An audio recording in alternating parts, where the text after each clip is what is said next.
everybody's starting a podcast. Yes, we know. However, let's talk about why people are starting podcasts. Some people start podcasts because they want to be able to reach their clientele on a deeper level. We want to be able to interact with them and do storytelling in a way that we can't really put together in a 30-second Instagram clip, or even LinkedIn now has 30-second clips. You can go longer, but the attention span is not really any longer than 30 to 45 seconds. But we have so much more to say, and it helps us elevate in that know, like, and trust factor. While there are some other people who are kind of just dodging their inbox, dodging their DMs, dodging all the text messages that they get of the same exact question over and over and over and over. And they want to be able to say, hey, I'm going to give you the quick little answer to your question right now, but go listen to this podcast episode because I dive into it a little bit deeper here. That is the power of podcasting. However, that puts us in the space of hosting, but you don't have to use the podcast industry. You don't have to engage with podcasting only as a host. You can be a host, or make a career of guesting, or make your marketing strategy guesting on other people's platforms. And I wanted to talk to you through how do you make that decision, which one is actually going to work better for you, and how they serve different goals. Because you're when you're hosting and when you're guesting, you're doing two very different things. You have two very different goals in that situation. So that's what this episode of Coffee Chats podcast is about. Let's dive in.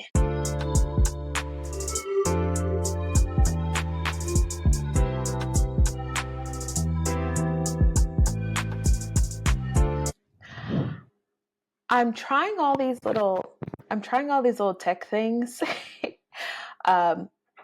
So that's what this little mic is about. So we're gonna see if we like this better than the little thing sticking up from the bottom. But then two, if you're watching this on YouTube, I have the glare from my iPad with all of my notes is at the bottom. And normally I have like all these flooding lights from the top. But I can't do it. I tried turning down the light on the iPad, everything. But you and I are just going to have to deal with this. It's kind of bothering me too, but we're just going to have to deal with this. The plagues of being a glasses wearer. So let's start with what we readily already know. Podcast hosting. This is the platform, or this is the space where we are allowed to be the authority builder. We are creating the space, we're creating the atmosphere for other people to join our world and see how they either fit in or they don't, because realistically, your brand should be so locked tight, your podcast brand should be so locked tight that if they don't fit in, they need to scoot on and find somebody else that really connects with who they are and what issue that they are trying to solve. So this is our authority builder, our podcast host. And there are 4 different archetypes that I really have noticed from the plethora of podcasts that I listen to from day to day. And you don't have to show up on podcasting the exact same way all the time. And let me talk you through exactly what that looks like and exactly what that means. First, we're going to look at our resident talker. Now, I like to use Oprah Winfrey as our example for this. This is our person that could talk to a lamppost if that lamppost was going to talk right back to them. This is a person that they have all these musings out there in the world and they want to be able to share what they're seeing. They're the person that's going to post up at a local coffee shop. They're doing all this people watching and they want to be able to figure out, well, what's this person talking about? What's this person thinking? They are going to talk about all the things. And 9 times out of 10, if they're using podcasting for their business, they're confronting it from talking about their clients and the transformations that their clients are making and some of the transformations that some of the people that they see out there in the world that they're not necessarily connected with could be making or are doing well already. So for example, for me, I may talk about Mel Robbins or Dave Ramsey because they're really good examples of people who are using audio formats and audio podcasts in order to elevate their business and elevate their brands. So this is the talker. I may fall into this just a little bit. Then we have our resident researcher. This is our Bill Nye the Science Guy. Bill. This is the person that has something very specific that they want to be able to cover. And then once they're done talking about that thing, they're done. You may not hear from them for another couple of months because they're down doing another deep dive on something else that they found interesting. True crime shows are a really good example of this. If you've heard of Navigating Narcissism, this is a woman that has excelled and done all this research in what does it look like to engage with, survive a narcissist as a coach, as a therapist. And she's giving you all these different perspectives from the angle of pop culture. If you haven't listened to that episode or that podcast, highly recommend. I take a few of my formatting strategies from that podcast. Perfect. Another really good example of this kind of podcast archetype or podcast host archetype is the Financial Confessions. They're going to deep dive on a very specific topic, and then you may not hear from them. The next season is about something completely different, all from the angle of financial well-being for women between the ages of, I believe, 25 and 35. But it's all going to be a little bit different. How are you navigating politically in a financial landscape from a financial perspective? How are you navigating toxic workplaces from a financial perspective? This is our researcher. We are going to hear from them. They're normally doing like seasons. We're going to hear from them for 8 to 12 episodes, and then they're going to drop off the face of the earth. And that's completely fine, because then they recorded all these episodes that you get to listen to while they're brewing up. And as soon as you get done, you might have to wait maybe a month, and then they're coming out with something completely different. Then we have our resident networker. This is a person that is always in a coffee chat. This is a person that's always throwing their link out there for you to schedule time to connect with them. They're always at a local coffee shop connecting with someone new. They're at the networking events. They're connecting with all these different people, and they want to be able to buy back some of their time. So 9 times out of 10, they're using their podcast as a strategy to buy back their time, to connect deeper with their potential collaborators, their potential colleagues, different brand opportunities. They're using that podcast as a platform to say, we want to be able to connect. I know we're probably going to have a good relationship in some capacity, so let me go ahead and bolster this, if you will. Let me go ahead and record this conversation because I'm a little... I was going to say I'm a little nutty. That's not where I was trying to go with that. I'm a little animated. I want to be able to use the opportunity to share what this other person is doing, and then it creates a platform for us to build on that if we're going to collaborate in some way in the future. I fall into this archetype just a little bit. Then finally, last but definitely not least, this is our resident teacher. This is the person that is dodging their inbox. They are dodging their inbox like it is their full-time job, because people are constantly asking them the same exact questions over and over. This is our tax professionals. These are our life coaches. These are our lawyers. These are people where you meet them and they always get the same question. And I'm sure therapists, if you're a therapist listening or watching this, or if you know a therapist, I know one of the questions that they frequently get is, are you analyzing me right now? Do I sound okay? Do I sound emotionally okay? I know that is a question that they're constantly getting. So this is our teacher. This is a person that is going to be able to utilize podcasting as a way to streamline their own time. They may be at a networking event. They might be engaging with somebody in person, and that person asks them the question that they get all the time. And they give them a quick little answer, but then they say, actually, here's the answer to your question, but I actually did a podcast episode about this, and I think you would find it valuable. And they send that out. This goes for people who use podcasting as course outlines. This goes for people who use podcasting as opportunities to nurture their ideal client into being perfect for them or ready to engage with them. So those are our four archetypes that I've noticed about podcast hosts. And when I say this now, when you're going and listening to different podcasts, you're going to think of them. So quick rundown, the teacher, an example of this is Work Smart with Morgan DeBron. I feel like I talk about Morgan DeBron a lot. I consume her content like it is my job. Work Smart with Morgan DeBron is in collaboration with her coaching program.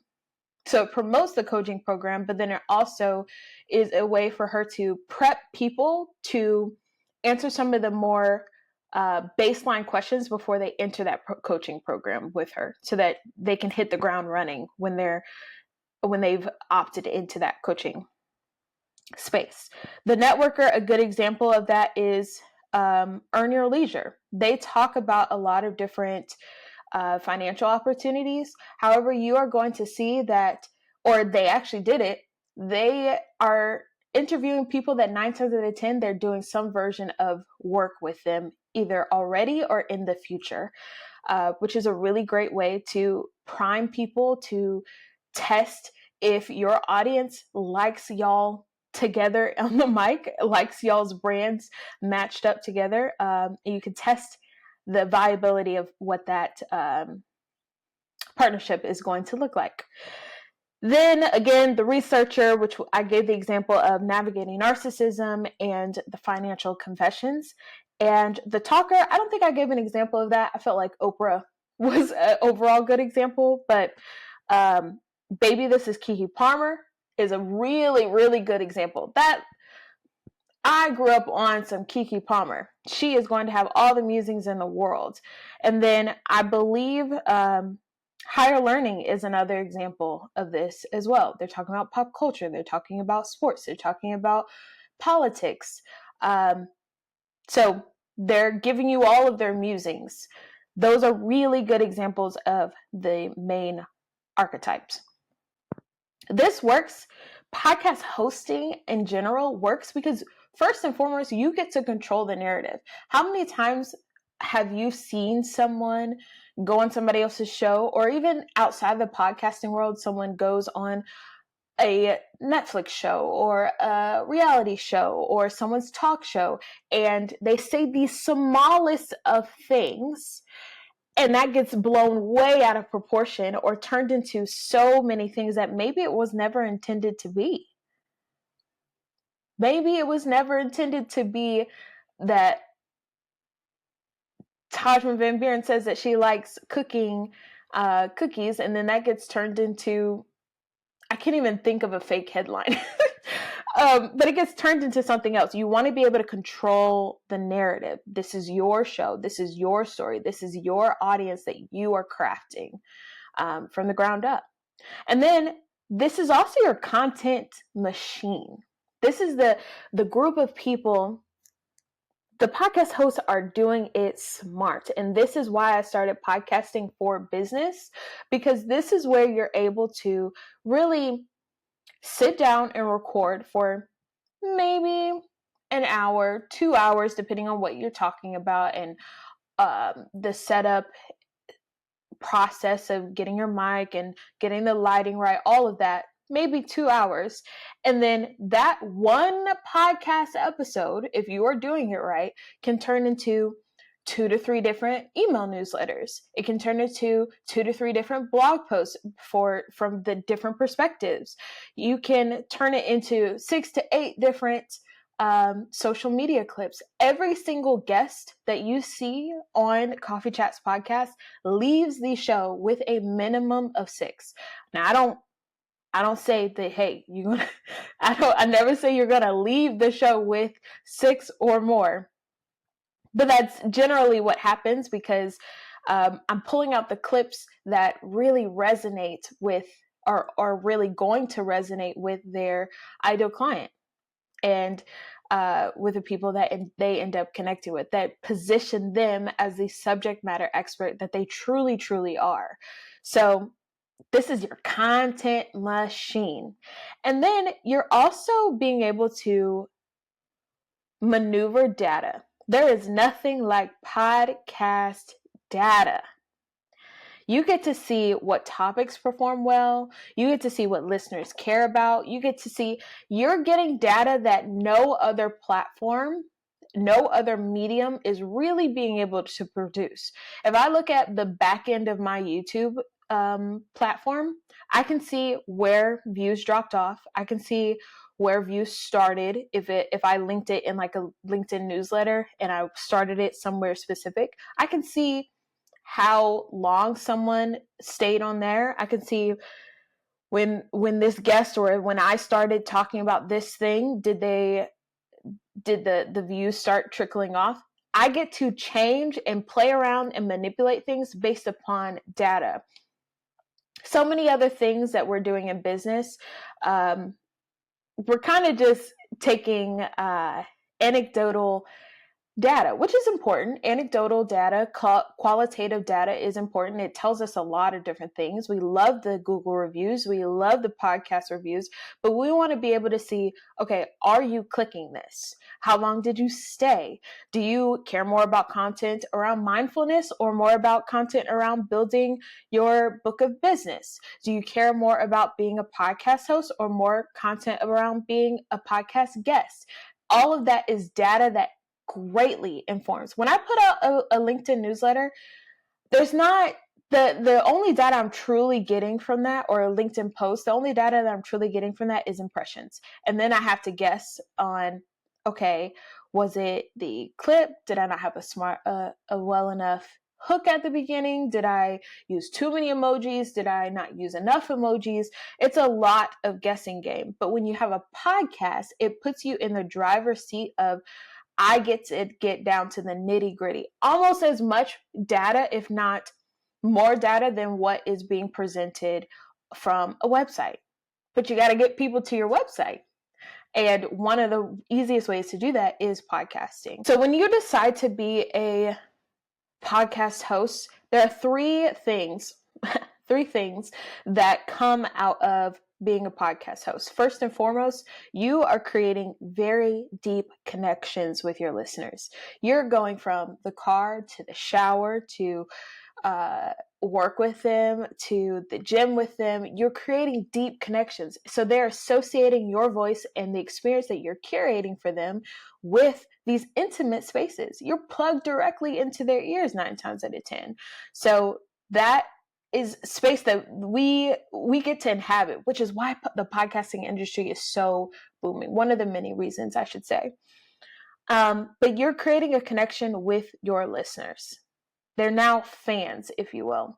Then you're able to create higher conversion rates because, again, the people that I end up working with are offering 4 or 5 figure offers. They're putting out 4 or 5 figure offers. So I don't know about you, but I'm going to make sure that I know, like, and trust the person that I'm sending a whole bunch of money to. Even if it's a drop in the bucket in the grand scheme of my budget from business to business, that I'm going to trust that I can tolerate your personality. I'm going to trust that I can understand the way that you communicate. I'm going to make sure that I am prepared. So I'm going to do all of my due diligence. One of those being a podcast listener of yours. So when people show up from your podcast, they're already engaging with you at a higher rate of ready to say yes, because they said yes to your podcast. They said yes on social media. They said yes. It took them to go from social media or your email list, from social media to your email list, to saying yes to doing business with you, which creates a very binge-worthy shows create higher levels of conversion. And then again, you're creating a marketing ecosystem that really helps us combat social media burnout, because there's a difference between every single episode that I put out, whether it's by myself or with a guest. there is a system that I'm going through in order to make sure that I can squeeze that episode dry of everything that it has to offer me, down to quotes, down to how I phrase something, all of the things. And that matters so much. You're going to say something in a podcast episode in a way that you probably wouldn't say in a quick social media post.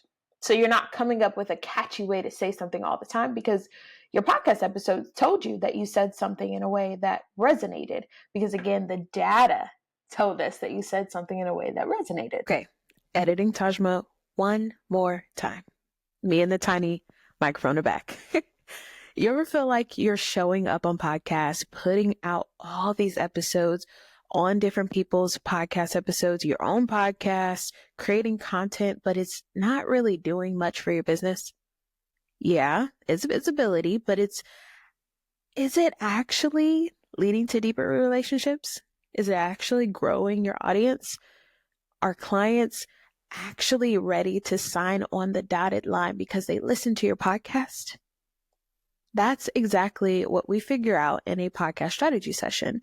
In 1 hour, we build a clear return on investment driven plan to make sure every interview or episode moves your business forward. Want to see if this is the right move for you? Schedule a coffee chat using a link in the description. All right, back to the episode. Now, I talked to all these really great things about being a podcast host. Here's the caveat. Here's the caveat to all of that. It, on average, takes someone anywhere from 16 to 20 hours to produce one single episode of their podcast. And I'm talking about from ideation to recording to editing to social media to blog posts to putting it all the way out there and publishing that particular episode. 16 to 20 hours. And that's if you are hustling. So I won't pretend that it's not a time commitment in order to start a podcast, in order to manage a podcast, which is why you have people like me, where you show up for 2 hours, at max 2 hours, and record a podcast episode. And I take care of, and my team takes care of every single thing else beyond that. The other thing that I want to mention is we don't want to create podcasts just for the sake of adding something else to our to-do list. So one of the things that I like to suggest is we're going to spend time not just thinking of your podcast idea, not just thinking of what can you talk about, what do your clients care about, but we're also going to think about how does this podcast weave into your already established business model? Because that matters. With this, again, is not another to-do item on your list. This needs to be strategically woven into the rest of your podcast strategy, because that's why you keep seeing all these people who start podcasts, get to like the second or third episode, and then they do nothing with it because they find out, oh, this is a lot of work, one, but then two, there was zero strategy around how is this going to bring me more clients. And you have to get on the granular level. I hope I'm using that word right. Let's look it up. Yeah. Granular. Adjective, resembling or consisting of small grains or particles. Yes, we want to get on the granular level of what does podcasting look like for the rest of your business. So now let's look at podcast guesting. And this is what I kind of like to call our visibility shortcut, if you will. So this is specifically for experts who want to be able to utilize the vehicle of podcasting. However, you do not want to spend the time that it takes to strategize, launch, and maintain a podcast. You don't want to do it. And that's completely fine. We have to be very upfront about that. That's completely fine. So this is going to be perfect for the people that are utilizing other people's audiences and the work that other people have done to curate their audience around the topic that you have to offer. This is for the people who have exhausted their current audience with their offer, and they're looking for new ways to tap into new audiences or new people that fit their clientele, or the client avatar, as people in the business space like to say. So this works largely because you are getting to show up, offer value, and then leave. To a certain degree. I will get to the caveat in just a second. You're showing up, you're offering the value, and then you're able to go on your merry way for the most part. This is no tech. This is no editing. This is just pure exposure. This is for the people who, again, they do not want to build the audience. They do not want to figure out what mic is going to be easiest for them to handle. Exactly what I'm doing. I decided, hey, I don't like the way that the mic sitting in front of me looks in the social media clips. So let me try some new tech. So when this is done well, when podcast guesting is done well, we're able to really utilize that platform for everything that it has. So again, we're wringing it dry. This is available for people who want more leads, more authority, more visibility. And one of my secret weapons is search engine optimization. This is how people get to know about your podcast and know about the topics that you cover, but then too, know about your business. Because we want to be able to position your business to be discoverable, even as a podcast guest. So the caveat to all of this is you do have to do certain things after the episode goes live and even between then. You're not 100% scot-free in this one. You showed up, you gave your value, and yes, you get to just leave. However, if you're going to utilize podcast guesting to its full extent, we want to make sure that you are using it in a smart and strategic way. Here's how you're going to do this. You want to make sure that your audience aligns with that podcast that you're asking to be on, even if that podcast just started. Some people will suggest that you are podcasting from the extent of, or utilizing newer podcasts rather, just to get your feet wet. And yes and no at the same time. You have the time that you have put into your craft, and even just the time that you have as a human being is not one that should be wasted. We want to make sure that we're stewarding all of our time and all of our resources and all of our gifts in the most efficient way. So we want to make sure that our audiences are aligned with that podcast. So check out, hey, what kind of people are tuning into this? If that podcast host has any data around their podcast listeners, great. And if not, if they're slightly newer, perfectly fine. Just make sure that you talk through, okay, you may not have any data, or you may not want to share that data at this time, but can you talk me through who are you setting this podcast up to be for? Then you want to know exactly what you're looking to get out of this specific podcast appearance. Is it aligned with a retreat that you have coming up? Is it aligned with just a mastermind that you may have coming up? Is it connecting with more email subscribers? Because that will show up in how you do your ask. At the end of almost every podcast show, people ask, well, where can people find you? Yes, we want to be able to know that. One of the main mistakes that I hear people say is, you can find me on Instagram, or you can find me on LinkedIn. And that's the only thing that they say.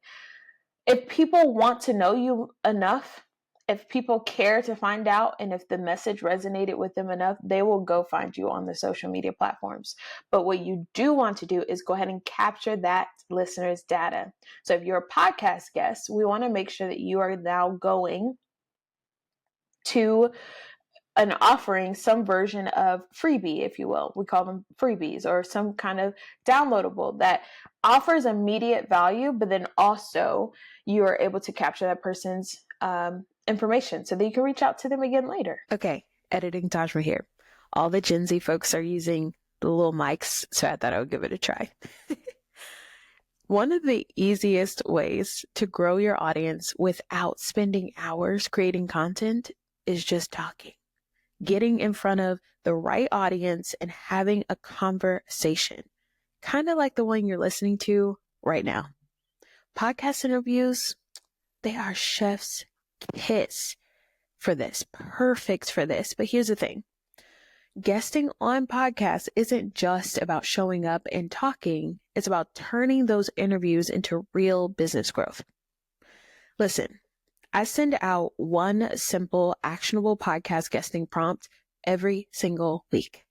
It always features something you can do in 15 minutes or less, but creates long-term impact. If you want in, sign up using the link in the description. It costs you nothing but your commitment to leveling up your marketing strategy as a podcast guest. All right, back to the show. Okay, so we've talked about podcast guesting. We've talked about podcast hosting. Which one works better? Which one is for you? This is kind of like our decision time, if you will. To recap, guesting is for faster reach, faster in quotes, strong quotes, because it depends on that podcast platform's hustle and how they're building their audience and how you strategically show up and engage with the audience afterward. And then hosting is more for long-term authority. But really, and I know you may not like this answer, but really, the sweet spot is doing both. The sweet spot is doing both. Having a podcast and engaging with guest opportunities and guest appearances as well. When you're thinking about all of this, because I know I said the sweet spot is both, but maybe that's not for you. You have 3 paths: guesting, hosting, or both. Consider these specific questions. Do you want quick visibility or long-term ownership? Do you want to rent or do you want to buy? That's the best example that I can provide for this. 2, do you want to test the waters first before committing to a podcast? In this scenario, podcast guesting is the best way to do this. Test the waters. See if your topic will resonate with people. See how you feel being on a show. Engage with how other people are promoting their own podcast, because then you get to see from the inside just a little bit of a peek more than what the average listener is doing. And then 3, do you want to build an evergreen audience that fuels your entire business? If so, hosting is the move. Okay. So both strategies work. Some people start as guests and then they move into hosting. It's really just up to you and what you have the capacity to offer. Either way, adding podcasting to your marketing strategy of your business in some way is going to be the best bet. We keep hearing people talk about how booming and how big the podcast industry is becoming. And if you haven't heard anybody talk about it, it is. That's why everybody keeps starting podcasts. It's not really new. People had podcasts in I want to say even like the 70s or the 80s. So it's not a new medium. It's just, it's being taken underway in a dramatically different way, especially as video begins to be prominent. Now, to finish this off, we have our faith note, and I'm going to read you one of my very, very favorite verses, one that really consistently resonates with me and that truly propels me forward every single time I do anything. For those of you who don't know, this podcast and iMoves management as a whole is built on the foundation of Matthew 17:20. If you have the faith of even just the size of a mustard seed, you can tell that mountain to go from here to there. And as podcasters and as business owners more specifically, we are waking up every single day responsible for feeding ourselves, feeding our family, providing for our employees, providing for our collaborators and colleagues, all these other things. And that takes a whole lot of faith. So I want to make sure that I consistently leave a little nugget. There's nothing else that you get from these podcast episodes and these videos. I hope it is this. Colossians 3:23. Whatever you do, work heartily as for the Lord and not for men. Now, I internalized this to mean, or at least before, maybe 6-7 years ago, I used to think that this meant hustle, hustle, hustle. I was deep in hustle culture, or hustle culture. Hello, can we talk? Hustle culture. And I thought, okay, this is my permission to be able to work like a dog, to make sure that I'm putting out as much as I possibly can, to make sure that I'm working and being as productive as I possibly can. Now, there are two folds to this. One, we're not working necessarily for other human beings. We're working to edify Him and the people around us. And that means that every single thing that we do is done in excellence, while also acknowledging that is not done in our own strength, which goes into the other verse, Proverbs 19:2. Enthusiasm without knowledge is no good. Haste makes mistakes.